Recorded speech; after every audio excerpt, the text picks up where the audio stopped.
Anda akan menyaksikan Kompas Malam, didukung oleh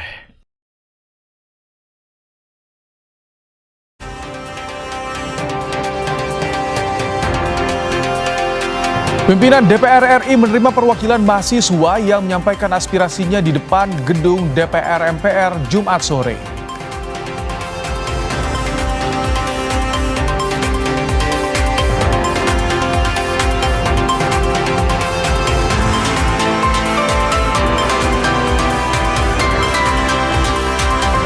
Perundingan antara Amerika Serikat dan Iran yang dijadwalkan berlangsung di Swiss resmi ditunda lantaran operasi militer Israel di Lebanon Selatan.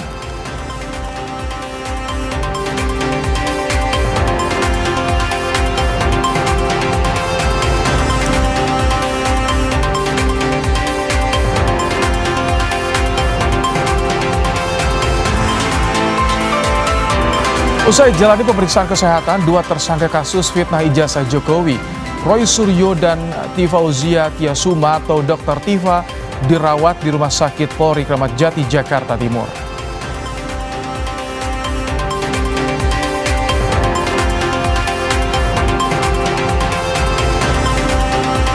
Gagal raih hasil optimal di laga perdana Piala Dunia 2026, Brazil bidik 3 poin saat berjumpa Haiti untuk menjaga asa lolos ke babak 32 besar.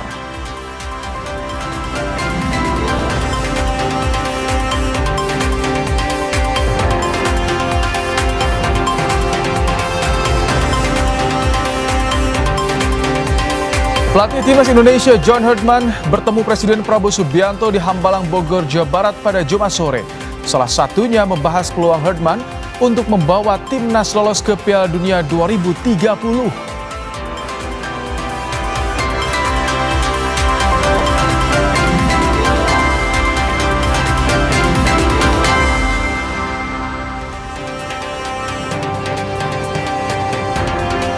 Halo, selamat malam saudara. Anda kembali menyaksikan program Kompas Malam bersama saya Rahmat Ibrahim langsung dari Studio Orange Kompas TV. Selain 5 informasi tadi, kami juga masih memiliki informasi lainnya untuk menemani malam hari Anda. Langsung saja kita simak informasi pertama di Kompas Malam hari ini saudara. Aksi unjuk rasa digelar Aliansi Mahasiswa di depan gedung DPR menuntut perbaikan ekonomi Indonesia.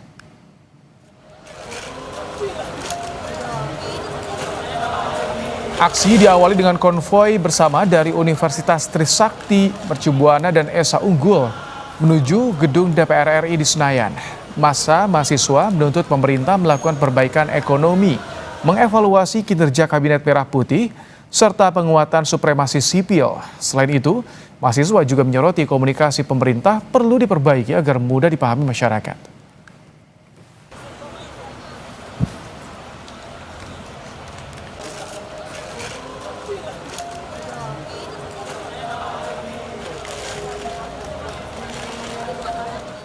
Pimpinan DPR menerima perwakilan mahasiswa yang menyampaikan aspirasinya di depan gedung DPR MPR pada Jumat sore. Sejumlah mahasiswa dari perguruan tinggi di Jabodetabek melakukan aksi demonstrasi di depan gedung parlemen sejak Jumat sore. Mereka menyuarakan aspirasi menuntut perbaikan ekonomi Indonesia.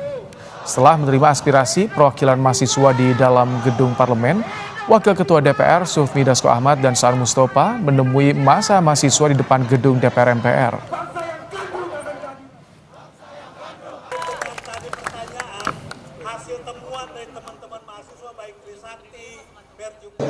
Pada hari ini pimpinan DPR dan pimpinan komisi telah menerima aspirasi dari adik-adik mahasiswa menyampaikan aspirasi kepada DPR dalam hal tugas pengawasan DPR.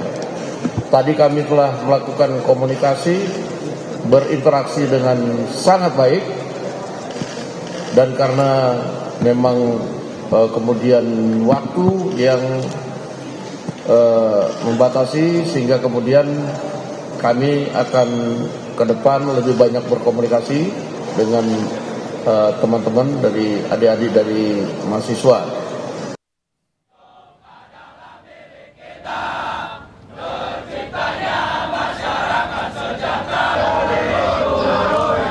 Aliansi BEM Mahasiswa Yogyakarta di gedung DPRD Yogyakarta juga menyuarakan sejumlah tuntutan perbaikan kondisi ekonomi. Di antaranya evaluasi program MBG dan Koperasi Desa Merah Putih, serta reformasi Polri dan militerisasi di ranah sipil. Mahasiswa juga meminta pemerintah menurunkan harga BBM.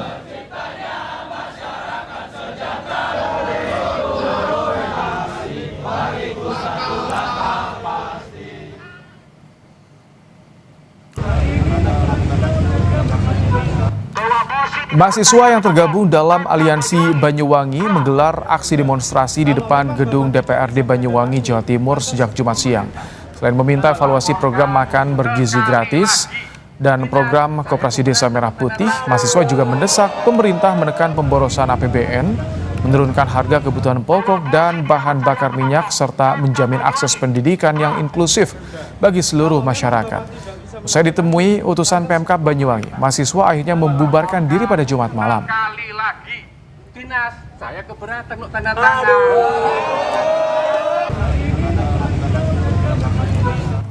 Kita ke sorotan lain, saudara. Perang antara Israel dan militan Hizbullah kembali terjadi di wilayah Nabatiyah, Lebanon Selatan. Gumpalan asap terlihat di wilayah Lebanon Selatan pada Jumat pagi waktu setempat di tengah meningkatnya pertempuran antara militer Israel dengan Hizbullah.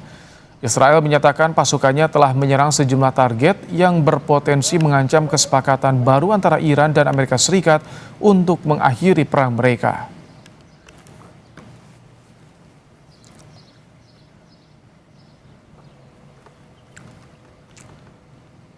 Saudara, jalan damai AS Iran yang ada di depan mata tersandung pola Israel yang masih menyerang wilayah Lebanon Selatan.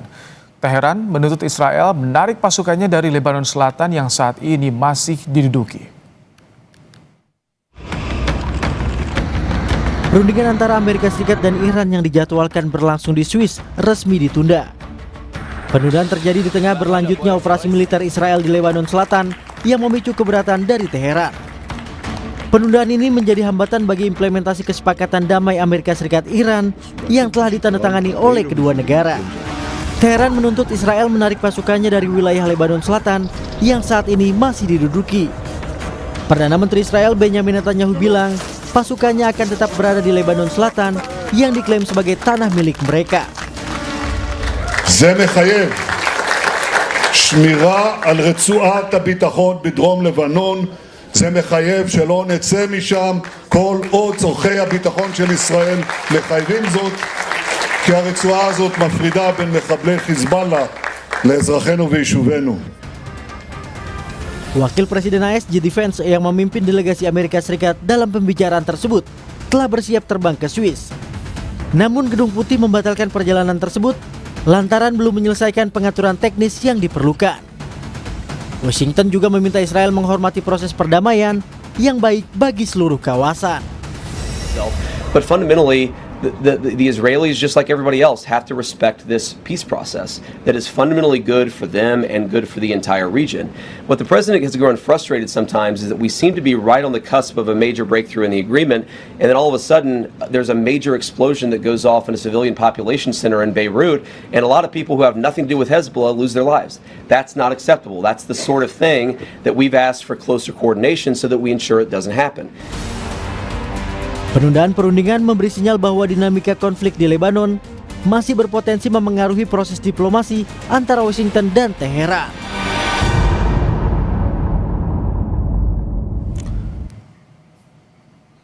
Ya, pola Israel yang masih ngotot menduduki Lebanon Selatan jadi ganjalan damai AS Iran. Kesepakatan damai yang seharusnya ditandatangani hari Jumat di Swiss ditunda. Lalu bagaimana masa depan konflik Timur Tengah? Kita bahas bersama pengamat geopolitik dan Timur Tengah Mahfudz Siddiq. Selamat malam, Assalamualaikum Pak Mahfudz. Pak Mahfudz nampaknya masih di mute, boleh dibuka suaranya?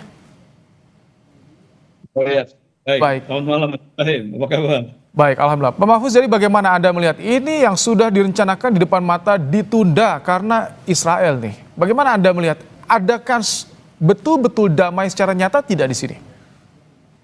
Ya, sejak awal memang banyak pihak yang skeptis ya terhadap proses perdamaian ini kalaupun tercapai, ini merupakan sebuah kesepakatan awal perdamaian yang sangat rapuh dan masih banyak jalan ke depan yang harus dilalui.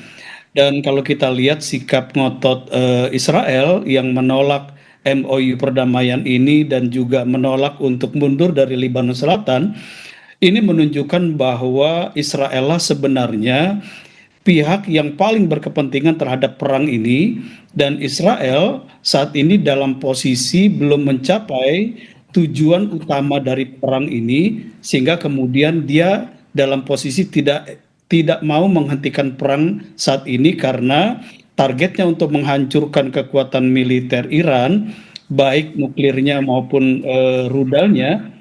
Ini yang masih harus ingin dilanjutkan dan Israel masih ingin menggunakan tangan Amerika.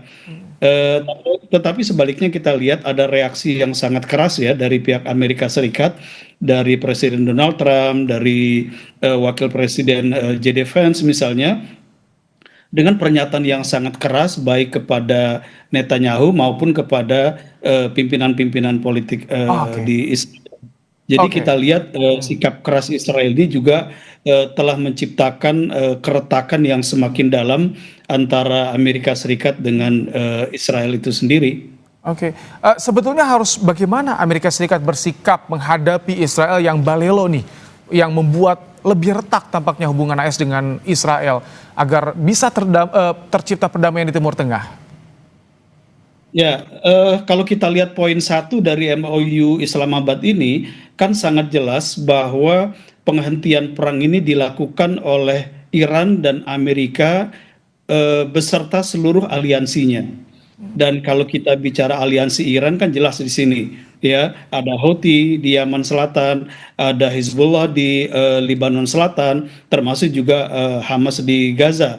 Dan nampaknya 3 proksi Iran ini akan patuh terhadap MOU ini. Nah, tinggal kalau kita lihat Amerika, ini maksud lainnya di sini atau aliansinya, ya selain negara-negara GCC yang paling utama adalah Israel. Jadi ketika Trump sebagai Presiden Amerika menandatangani MOU ini, ada kewajiban politik bagi Trump ya untuk dalam tanda petik ya menertibkan dan memaksa seluruh lainnya, aliansinya untuk patuh menjalankan MOU ini. Nah, saya kira memang dengan sikap Israel ini masih menjadi pertanyaan banyak kalangan. Kira-kira next apa yang akan dilakukan oleh Trump terhadap Netanyahu kalau dia terus membandel dan tetap bertahan di Lebanon Selatan? Kalau Anda melihat dengan penandatanganan MOU damai yang ditunda di Swiss ini, masa depannya bagaimana? Ya, jadi yang harus kita pahami dalam konteks MOU ini, yang pertama, Donald Trump sendiri memilih format kesepakatan ini dalam bentuk Memorandum of Understanding. Di dalam jenis perjanjian internasional, MOU ini adalah perikatan yang paling rendah, perikatan yang paling yang paling kecil, istilahnya less binding, ya. Sehingga memang kalaupun ada pelanggaran terhadap kesepakatan dalam MOU, ini sifatnya lebih kepada pelanggaran secara politik, ya. Ini persoalan itikat baik saja, tapi tidak ada konsekuensi pelanggaran secara hukum internasional. Ini berbeda dengan agreement, berbeda ya derajatnya. Ini berbeda dengan agreement, atau lebih jauh lagi ini berbeda dengan traktat atau treaty. Kalau treaty kan memang secara hukum dia binding dan dari masing-masing pihak pasti harus ada ratifikasi ya dari parlemen masing-masing pihak. Nah, karena ini MOU, jadi memang ini relatif masih sangat rentan karena dia less binding, dan ternyata kalau kita lihat MOU ini juga tidak bisa mengikat para pihak lain, pihak ketiga yang tidak secara langsung terlibat dalam proses perundingan. Nah, ini yang dijadikan celah oleh Israel untuk mengabaikan MOU ini karena dia merasa dia tidak terlibat dalam proses perundingan ini. Selain tadi dia punya alasan bahwa kalau dia ikut dalam perundingan ini dan sepakat, itu artinya mengakui kekalahan dan dia tidak mencapai target utama dari perang ini. Jadi walaupun sudah ditandatangani secara digital oleh presiden kedua negara, ini tidak akan berpengaruh apa-apa dalam perdamaian di Timur Tengah menurut Anda? Singkat saja, Pak Mahfudz. Ya, kalau untuk kawasan Selat Hormuz, saya kira ini akan banyak berpengaruh karena ada komitmen dari Iran untuk membuka Selat Hormuz ini, dan itu kan sudah terjadi dalam 1 hari pertama. Tetapi kemudian ada desakan yang sangat kuat dari kalangan militer Iran sekarang untuk menutup kembali ketika Israel menyerang kembali Lebanon Selatan dan bahkan tetap ingin bertahan di sana. Jadi saya kira sekarang yang paling menentukan apakah MOU ini akan berlanjut kepada final agreement-nya, ya, dan bahkan nanti final agreement itu dalam bentuk resolusi Dewan Keamanan PBB sehingga sangat kuat. Ini tergantung pada sejauh mana Amerika Serikat bisa memaksa Israel tunduk patuh kepada MOU dan final agreement nanti. Saya kira itu yang akan menjadi kunci penyelesaian persoalan ini. Baik, terima kasih Pak Mahfuz Siddiq, pengamat geopolitik dan Timur Tengah untuk ulasannya di program Kompas Malam hari ini. Baik, terima kasih. Usai jeda saudara, gagal raih hasil optimal di laga perdana Piala Dunia 2026, berhasil bidik 3 poin saat berjumpa Haiti untuk menjaga asa lolos ke babak 32 besar.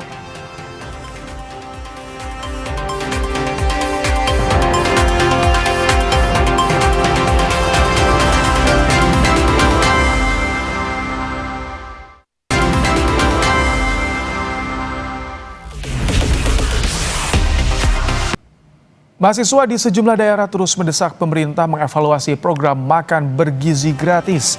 Informasinya usai jeda.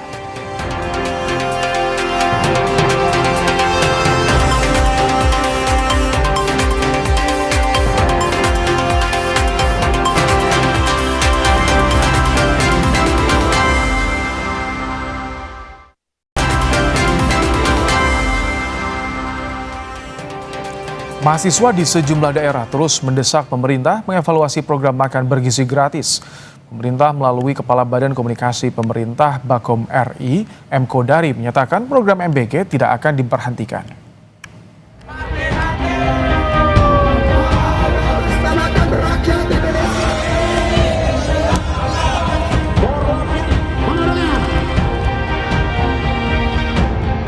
Demo desakan mengevaluasi program makan bergizi gratis digelar mahasiswa di sejumlah daerah selama sepekan terakhir. Dalam situasi ekonomi yang sulit, pendemo menilai pemerintah perlu menghemat penggunaan anggaran negara. Efisiensi dan juga pengelolaan anggaran, tanggung jawab fiskal yang perlu mempertanggungjawabkan kondisi kita saat ini, di mana khususnya itu perlu perbaikan untuk program-program ekstraktif, makan bergizi gratis, dan juga pentingnya mendorong industri manufaktur di Indonesia saat ini. Tak hanya mahasiswa, kelompok masyarakat sipil yang tergabung dalam Aliansi Perempuan Indonesia menggelar unjuk rasa menuntut perbaikan ekonomi dan evaluasi program makan bergizi gratis.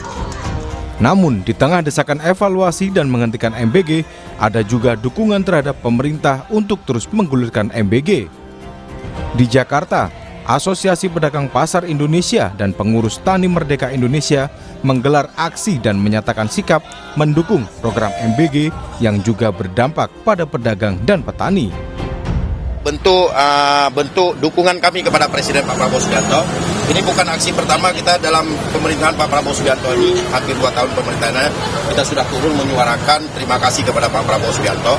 Karena yang kita tahu adalah kawan-kawan yang ada di lapangan hari ini, petani, pedagang ini sangat terbantu, sangat secara ekonomi meningkat, secara pendapatan juga meningkat dengan penetapan harga gabah, penetapan harga jagung, dan penyerapan hasil panennya ke MBG. Dan pedagang juga hari ini merasakan adalah stabilitas harga barang yang ada di pasar. Terima kasih Presiden Pak Prabowo Subianto, hanya itu aja. Dukungan terhadap MBG juga terjadi di Medan, Sumatera Utara. Masa aksi menilai MBG masih dibutuhkan masyarakat untuk memperbaiki gizi dan peningkatan kualitas hidup. Meski mendapat desakan menghentikan program MBG, pemerintah melalui Kepala Badan Komunikasi Pemerintah Bakom RI, M. Kodari, menyatakan program MBG tidak akan diberhentikan. Alasannya karena program MBG diklaim sebagai mandat dari rakyat. Dalam pernyataan tertulisnya, Kepala Badan Komunikasi Pemerintah Bakom RI, M. Kodari, bilang bahwa yang namanya MBG tidak bisa diminta langsung berhenti, karena itu adalah visi-visi dan kontrak politiknya Pak Prabowo. Presiden Prabowo dipilih karena program kerja yang dilaksanakan. Program tersebut tidak bisa diberhentikan. Salah besar kalau justru menuntut Pak Prabowo untuk menghentikan program itu, karena itu justru janji kampanyenya. Program unggulan Presiden Prabowo Subianto ini menuai gugatan dari Perhimpunan Pendidikan dan Guru. Iman Zanatul Hairi, salah satu guru madrasah dan kepala bidang advokasi guru dari Perhimpunan Pendidikan dan Guru menyebut anggaran jumbo untuk mendanai MBG memicu PHK terhadap guru yang menjadi pegawai pemerintah dengan perjanjian kerja atau P3K. Selain itu, gaji guru P3K paruh waktu lebih rendah dibanding guru honorer dan sebanyak 92 guru mengaku mengalami peningkatan beban kerja dan kekurangan waktu belajar setelah ada MBG. Menyatakan bahwa pelaksanaan program makan bergizi gratis berdampak pada terganggunya kegiatan belajar mengajar di sekolah. Lalu kemudian setelah ada MBG 2026 terjadi pemutusan hubungan kerja secara massal terhadap guru P3K yang dianggap sudah sejahtera dipecat juga, dan juga guru honorer. Guru honorer yang sudah terangkat menjadi P3K paruh waktu juga gajinya di bawah guru honorer. Kami mau melapor ke polisi, polisi punya dapur SPPG. Kami mau melapor kepada Tentara Nasional Indonesia, tentara punya dapur SPPG. Kami mau melapor ke DPR RI, anggota DPR banyak yang punya dapur SPPG. Jadi emang ini jalan terakhir untuk kami mengadu. Kepada siapa lagi? Kepada konstitusi lah. Kami berharap ya kalau anggaran sekurang-kurang 20% itu memang cita-citanya untuk kesejahteraan guru. Jadi kami berharap ini memang untuk guru dan tidak semestinya diambil oleh MBG. Sejak resmi dilantik oleh Presiden Prabowo pada 8 Juni 2026 lalu, pimpinan baru BGN langsung bergerak memperbaiki tata kelola MBG. Sejumlah langkah dilakukan termasuk salah satunya efisiensi anggaran. Badan Gizi Nasional mengeluarkan surat edaran nomor 12 tahun 2026 tentang penyesuaian operasional SPPG. BGN menghentikan sementara distribusi MBG selama libur sekolah. Seluruh SPPG yang tidak beroperasi selama masa penghentian distribusi MBG tidak akan menerima insentif operasional. Wakil Kepala BGN Agustina Arumsari menyebut dengan langkah ini pihaknya bisa melakukan efisiensi insentif SPPG sebesar 3 triliun rupiah.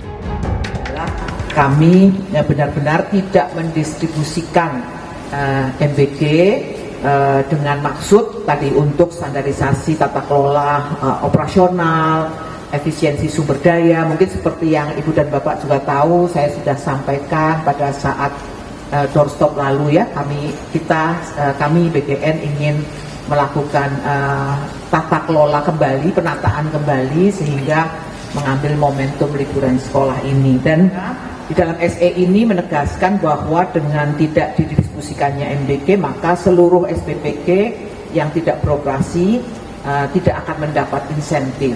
Nah itu yang garis bawah yang penting ya.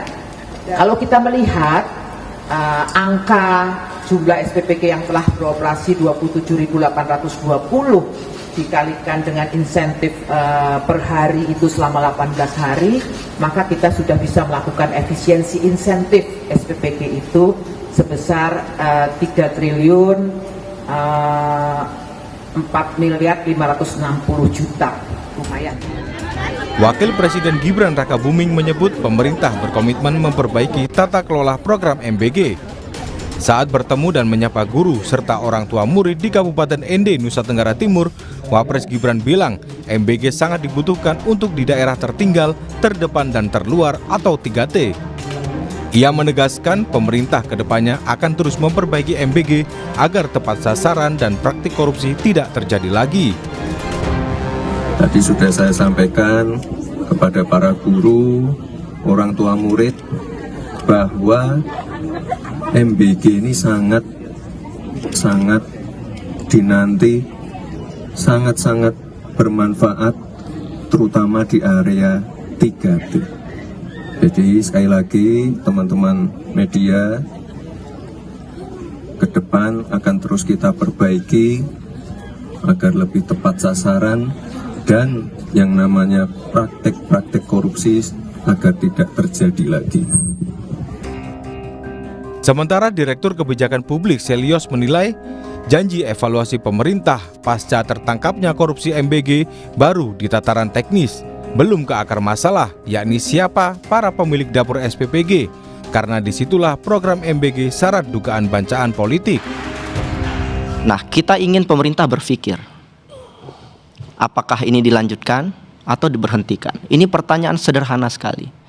Bahwa dapur itu bermasalah, dapurnya banyak yang mengakali segala macam. Itu bicara soal how-nya. Tapi kita lupa bicara soal who-nya. Siapanya. Siapa penyelenggaranya, siapa pemilik dapur itu. Kalau soal siapanya tidak diselesaikan, bahwa pemilik dapur ini adalah mereka yang punya konflik kepentingan, bagian dari partai politik, ormas keagamaan, yayasan-yayasan terafiliasi dengan penguasa, ini tidak akan selesai. Sebelumnya, program andalan Presiden Prabowo makan bergizi gratis ternoda usai ex-kepala BGN Dadan Hindayana dan ex-2 wakilnya Sony Sanjaya serta Lodewijk Pusung terjerat kasus dugaan korupsi tata kelola makan bergizi gratis. Selain Dadan Hindayana, Sony Sanjaya dan Lodewijk Pusung, Kejaksaan Agung menetapkan 3 tersangka lainnya, yakni Asep Yusuf Somantri, Andri Mulyono, dan yang terbaru Glory Harimasihombing. Hingga kini, Kejaksaan Agung telah menetapkan 6 tersangka dalam kasus dugaan korupsi makan bergizi gratis. Tim Liputan, Kompas TV. Pelatih Timnas Indonesia John Herdman bertemu Presiden Prabowo Subianto di Hambalang, Bogor, Jawa Barat pada Jumat sore. Salah satunya membahas peluang Herdman untuk membawa Timnas lolos ke Piala Dunia 2030.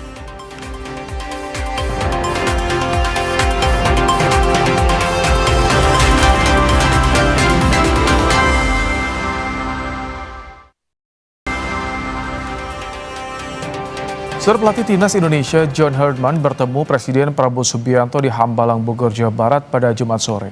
Salah satunya membahas peluang Herdman untuk membawa Timnas lolos ke Piala Dunia 2030. Herdman didampingi Menteri Pemuda dan Olahraga sekaligus Ketua Umum PSSI Erick Thohir menghadap Prabowo di kediamannya. Pada kesempatan ini, Herdman membicarakan soal targetnya sebagai pelatih Timnas sepak bola Indonesia. Salah satunya adalah harapan untuk bisa lolos ke Piala Dunia 2030. I think the president's passionate about football. He, like every Indonesian, is the same. I keep saying we have 280 million reasons, and he's one of them. He's one of that 280 million that want us to qualify for 2030. Everything we do, every day we wake up, we are obsessing about that qualification because that will change everything in our country forever. Setelah usai menjalani pemeriksaan kesehatan di RS Polri, tersangka tudingan ijazah palsu Jokowi, Roy Suryo dan Dr. Tifa tidak kembali ke Mapolda Metro Jaya. Roy dan Tifa menjalani perawatan di Rumah Sakit Polri. Dr. Tifa yang awalnya berjalan kaki saat menjalani pemeriksaan kesehatan, kini duduk di kursi roda dan harus dibantu tim kesehatan untuk turun dari mobil tahanan. Tak berselang lama, Roy juga masuk gedung rawat inap RS Polri. Belum diketahui hasil tes kesehatan keduanya hingga harus menjalani perawatan di Rumah Sakit Polri.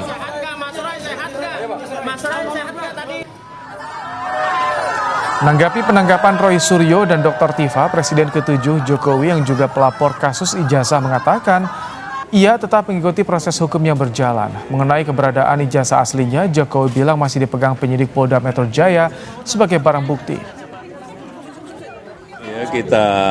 Kita ikuti proses hukum yang ada sampai nanti di sidang pengadilan, karena nanti pengadilanlah yang akan memutuskan. Hadir langsung di persidangan? Iya, hadir, akan hadir. Nanti kan akan membawa ijazah aslinya ya ke persidangan? Iya, sesuai yang sudah saya sampaikan. Masih di Polda ya Pak itu ya, ijazah? Iya, masih di Polda. Jumat pagi, polisi menangkap 2 tersangka kasus fitnah ijazah Jokowi, Roy Suryo dan Dr. Tifa. Usai dilakukan penangkapan di kediaman masing-masing, baik Roy Suryo dan Dr. Tifa dibawa ke ruang penyidikan Polda Metro Jaya. Direskrimum Polda Metro Jaya menjelaskan penangkapan Roy Suryo dan Dr. Tifa merupakan tindak lanjut proses pelimpahan tahap 2 perkara ijazah palsu ke Kejaksaan Tinggi DKI usai berkasnya dinyatakan sudah lengkap atau P21. Polisi tegaskan sudah memeriksa 94 saksi, 26 ahli. Selain itu, seluruh barang bukti dokumen dan digital sudah diuji oleh lembaga yang tersertifikasi nasional dan internasional.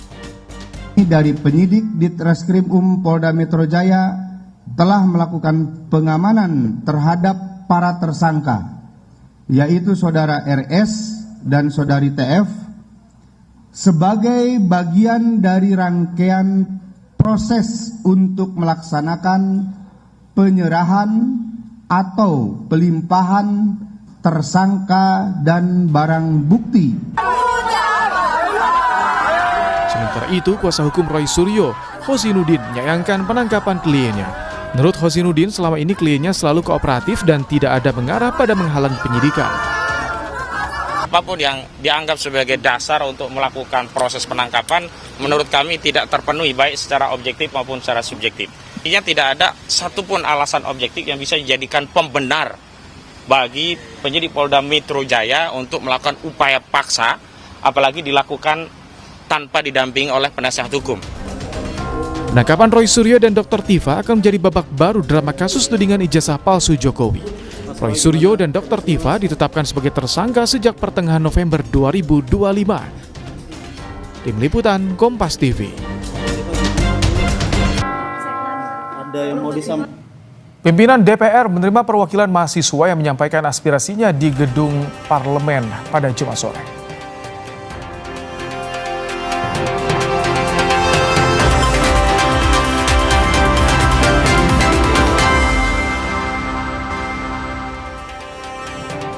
Aksi unjuk rasa digelar Aliansi Mahasiswa di depan gedung DPR menuntut perbaikan ekonomi Indonesia. Masa mahasiswa menuntut pemerintah melakukan perbaikan ekonomi, mengevaluasi kinerja Kabinet Merah Putih, serta penguatan supremasi sipil. Pimpinan DPR menerima perwakilan mahasiswa yang menyampaikan aspirasinya di depan gedung DPR MPR pada Jumat sore. Setelah menerima aspirasi perwakilan mahasiswa di dalam gedung parlemen, Wakil Ketua DPR Sufmi Dasko dan Saan Mustafa menemui masa mahasiswa di depan gedung DPR MPR. Pada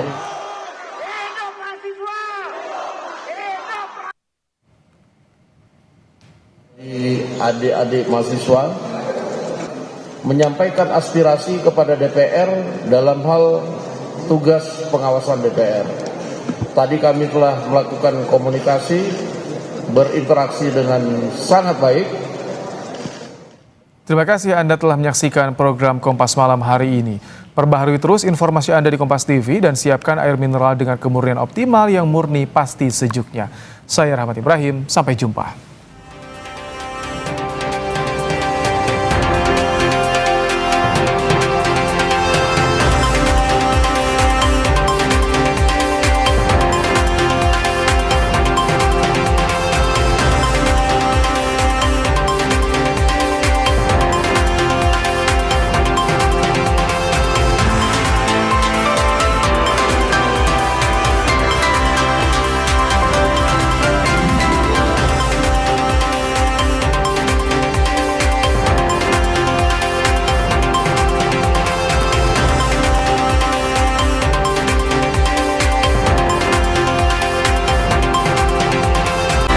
Terima kasih Anda telah menyaksikan